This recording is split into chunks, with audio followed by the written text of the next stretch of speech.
Assalamualaikum warahmatullahi wabarakatuh. Bertemu lagi dengan Ustaz Halim dalam pelajaran khat. Baik, Ustaz dah tunjukkan sebelum ni huruf-huruf tunggal, huruf-huruf yang bersambung berkaitan dengan perbezaan antara khat nasakh, khat riq'ah dan juga khat sulus. Hari ni Ustaz nak sambung lagi, tapi kali ni berkaitan dengan teknik. Teknik macam mana kita nak tulis jawapan pada soalan-soalan khat dalam UPKK nanti. Dia ada bagi perkataan panjang sikit, 2, 3, 4 perkataan, dan tulis semula perkataan-perkataan dia, sama ada khat nasakh ataupun khat sulus ataupun khat riq'ah. Macam mana kita nak buat soalan tu? Kalau kita tengok balik, ini sebenarnya soalan yang paling mudah sekali dalam UPKK. Sebab apa? Sebab kita tiru saja. Tak perlu nak fikir jawapan dia apa semua, tak ada. Tiru apa yang dia tulis saja. Tiru bagi sama sebiji dia. Tapi ada teknik dia. Jangan kita main tiru saja. Satu lagi kaedah yang Ustaz dah ajar sebelum ni, kita boleh guna pakai. Ingat balik. Nak tulis huruf tunggal dia macam mana, nak tulis huruf yang bersambung macam mana. Guna balik teknik-teknik yang Ustaz bagi tahu itu. Sebelum ni, kalau yang tak pernah tengok tu, boleh rujuk tengok balik. Link Ustaz sediakan dah ada di bawah. Boleh tengok balik rakaman video sebelum tu. Kali ni, baik, ini antara buku yang Ustaz gunakan untuk kita buat belajar ini, iaitu buku JUC. JUC iaitu Jawab untuk Cemerlang. Model JUC UPKK 2021. Tahun ni punya buku ni. Dan buku ni hanya untuk calon UPKK di negeri Pahang sahaja. Sebab apa? Sebab dia disediakan oleh Jabatan Agama Islam Pahang. Buku ni dibagi percuma, memang tak ada jual. Okey. Dan kalau tak ada buku yang ni pun boleh pakai mana-mana buku rujukan UPKK, banyak ada dijual di pasaran, macam-macam ada. Tapi yang Ustaz guna buku ni lah, sebab Ustaz selalu bagi pelajaran, bagi khusus apa semua berkaitan dengan buku ni. Sebab buku ni dia merupakan koleksi soalan yang lepas-lepas. Tahun 2015, 2017, 2014, 2016, semua dia kutip soalan-soalan yang lepas saja. Itu koleksi soalan saja, bukan soalan yang direka baru, tak. Soalan yang lepas-lepas saja. Sebab soalan UPKK ni sebenarnya kebanyakannya ambil soalan yang lepas, cuma diubah suai sikit je. Okey. Ini antara soalan yang Ustaz akan tunjukkan ini, Ini soalan tulis semula. Ustaz ambil yang muka surat belakang sekali. Nak tulis semula perkataan ni, bagi sama ni, macam mana ni? Amalan mulia, sahabat sejati, menyahut cabaran, lukisan alam, cinta negara. Nampak? Macam mana kita nak tulis semula perkataan ni bagi sama? Okey? Baik, Ustaz akan tunjukkan. Tapi sebelum tu, kepada siapa-siapa yang belum tekan subscribe, tekan subscribe tu sekarang, boleh. Yang mana yang belum lagi lah. Okey. Mari kita tengok sama-sama cara kita nak tulis. Sebelum Ustaz terlupa, untuk nak jawab soalan khat ni, bahan dia kena apa, alat tulis kena ada. Yang penting sekali pensil. Pensil biasa. Satu, kita dah asah bagi bentuk, dia punya bentuk dia macam khat sikit. Ataupun ada guna pensil khat yang dah jual pun ada, boleh guna pakai. Tapi Ustaz lebih suka pensil khat macam ni sebab dia punya dakwat, dia punya mata dia lebih gelap sikit. Dan kalau boleh jangan satu, sediakan 2 batang.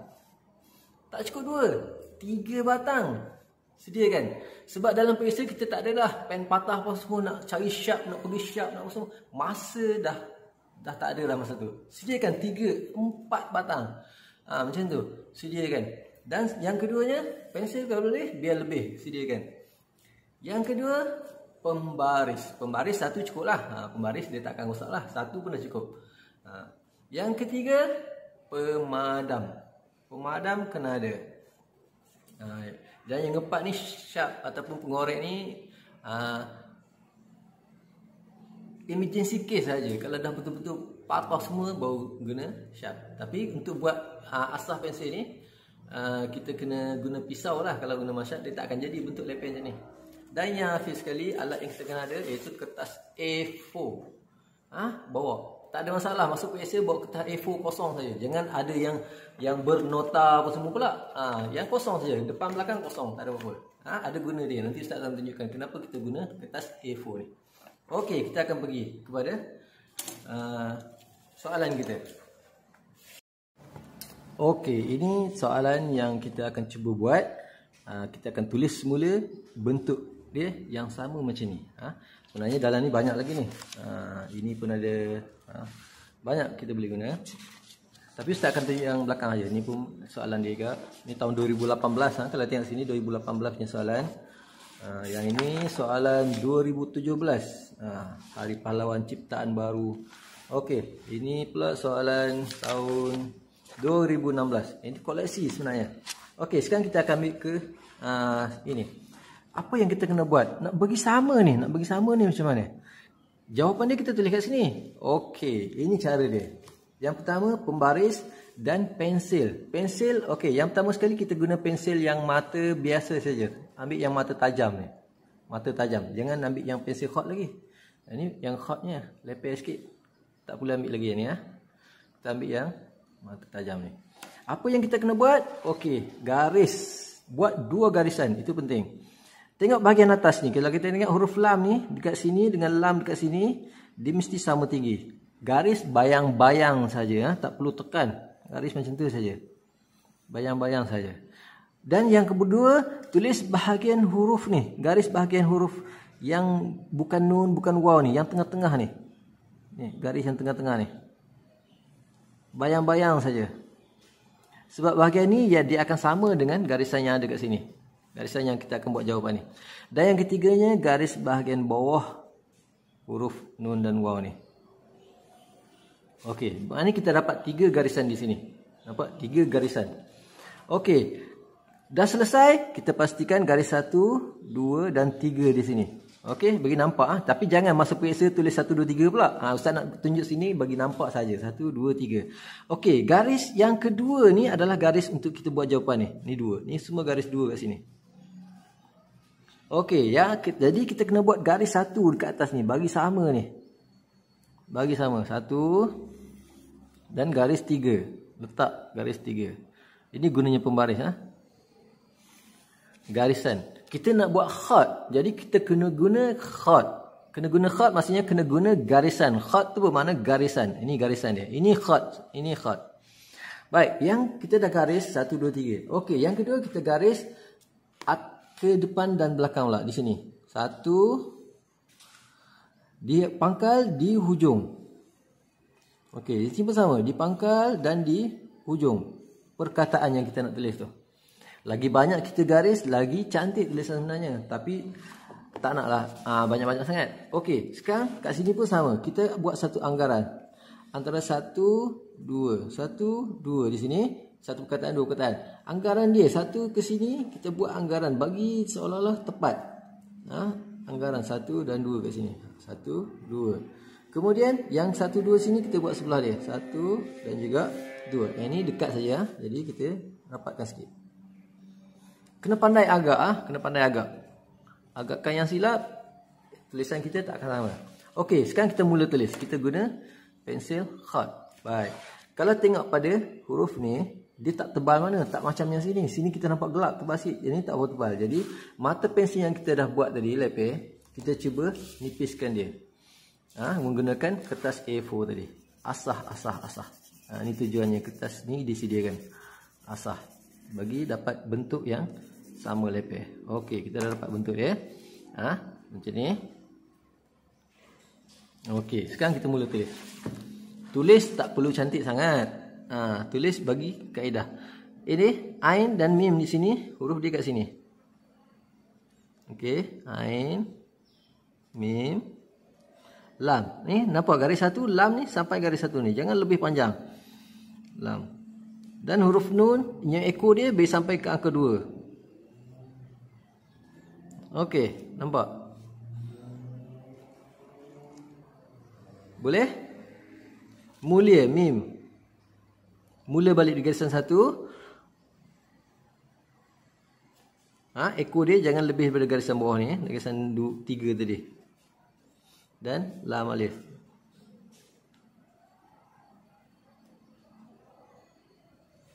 Okey. Ini kalau buat macam ni, Ustaz akan bagi betul. Ustaz bagi markah penuh, 2 markah. Ustaz bagi markah. Baik, yang kedua pun sama kita akan buat juga. Sama aja. Tapi ini kita ingat. Ini adalah kalau perhatikan pada alif menghala ke kiri ni, khat apa? Ha? Ingat Ustaz dah ajar sebelum ni. Ni khat apa kalau ada ke kiri? Ataupun ada ni bulat ni kecil ni. Ada bentuk macam 3 segi kecil. Ini adalah khat sulus. Yang ni nampak tak? Alif dia menghala ke kanan. Menghala ke kanan. Ini adalah khat nasah. Khat nasah. Kita Ustaz dah beritahu dalam pelajaran yang sebelum ni. Tapi ni dia bukan tanya khat apa. Dia cuma suruh salin semula. Okey. Sama juga bahagian bawah ni. Ustaz ulang kali lagi ya. Buat satu garisan yang sama macam garisan ni. Ini adalah garisan nombor 2. Buat garisan atas itu garisan 1 dan bahagian bawah garisan 2, garisan 3. Kita ada 3 garisan yang kita kena buat. Okey, dah buat sort. Garis sini depan dan garis di belakang dia. Garis depan, garis di belakang. Okey, untuk perkataan 2 perkataan. Ni 2 perkataan. Ada yang buat 3 perkataan tu, kita kena buat 3 kali lah. Tapi rata-rata biasanya 2 perkataan je lah. Okey. Sahabat, kita buat kat sini. Sebelum tu kita garis dululah. 1 dan 2. Bayang-bayang saja, jangan tekan. Sebab kita nak padam semula je tulisan kita. Maksud tulis ni yang kita kena. Tulis ni kita kena tebalkan. Okey, ini anggaran. Tak perlu pembaris pun boleh kita buat. Kalau yang bahagian gini kita buat pembaris lah baru nampak sama. Okey, sahabat. Sad. Tak perlu pensel khat pun tak apa. Ustaz rasa guna pensel biasa saja tanpa khat. Tak perlu. Yang Ustaz guna pensel biasa saja. Sahabat. Bagi nampak ujung. Tapi sebenarnya pensel khat lagi cantik lah Ustaz rasa. Sebab dia punya titik dia nampak tebal. Okey. Sahabat. Dan sejati. Sin. Jim alif. Nampak bagi sama atas garisan ni. Ni. Ha ni bagi sama. Jangan kat sini tinggi, kat sini rendah. Itu yang nampak kesalahan. Taya. Ta. Dan juga ya. Okey, kita nampak sama. Penuh 2 markah. Kalau 2 markah. Bagi Ustaz, ini adalah jawapan yang betul. Okey, Ustaz nak beritahu biasanya okey, sebelum tu Ustaz habiskan yang ni dulu. Ustaz, lepas kita dah selesai semua, Ustaz tak buat semua, Ustaz buat 2 saja. Dah selesai semua, baru kita padam. Padam garisan yang kita dah buat ni. Yang ni pun kita padam. Padam pun pelan-pelan saja sebab kita nak padam garisan. Padam garisan yang kita buat. Okey. Lepas tu kita tekan semula bagi nampak jelas. Ni yang bayang-bayang padam tak jelas, tak padam ni tak kisah, tak ada masalah sebenarnya. Yang mana tak sampai tu kita betulkan balik. Okey. Ini adalah cara kita jawab soalan khat. Ustaz dapat kongsikan di sini. Jadi itu sahaja teknik yang Ustaz dapat kongsikan kali ini. Cuma Ustaz nak bagi peringatan kepada semua calon-calon. Ini penting ya, penting. Ustaz merupakan salah seorang penanda soalan UPKK ni. Ustaz yang bagi markah. Ustaz salah seorang dan ramai lagi yang adalah, dan pengalaman Ustaz dah 10 tahun lebih dah Ustaz rasa Ustaz kerja Ustaz menanda kertas UPKK ni untuk negeri Pahang untuk negeri Pahang. Apa yang Ustaz nak bagi tahu di sini, ini penting untuk menjawab soalan khat yang tadi yang Ustaz tunjukkan ni. Apa yang penting sebenarnya, penanda ataupun guru-guru yang terpilih sebagai penanda kertas soalan UPKK ni bukan semua yang mahir. Bukan semua mahir berkaitan dengan kaedah khat ni. Bukan semua. Jadi kalau dia tak mahir, macam mana dia nak tanda? Jadi Ustaz selaku ketua sebenarnya, ketua penanda UPKK Jawi di negeri Pahang ni. Jadi Ustaz kongsikan apa yang kita perlu tengok pada macam mana cara nak bagi markah ni, iaitu kita tengok pada ejaan dulu. Ejaan. Untuk tulisan cantik-cantik tu kita markah di satu bahagian yang lain.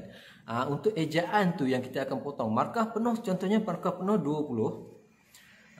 Contoh 20 markah ataupun 10 markah. Kalau markah 10, kita tengok Biasa 20 20. Kalau tak silap Ustaz 20 markah.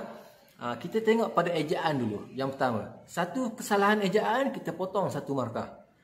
Kalau kesalahan yang sama, contohnya alif dia pendek sangat contohnya kan. Contoh. Yang kedua lah panjang macam ni. Jadi perbezaan di situ nampak ketara sangat. Itu kita bulatkan, itu satu kesalahan yang salah. Jadi kita potong. Tapi kalau ada lagi alif macam tu juga, tak perlulah potong lagi. Kita tak potong lah. Kita potong satu saja. Dalam huruf, semua huruf hijaiyah tu kita potong satu.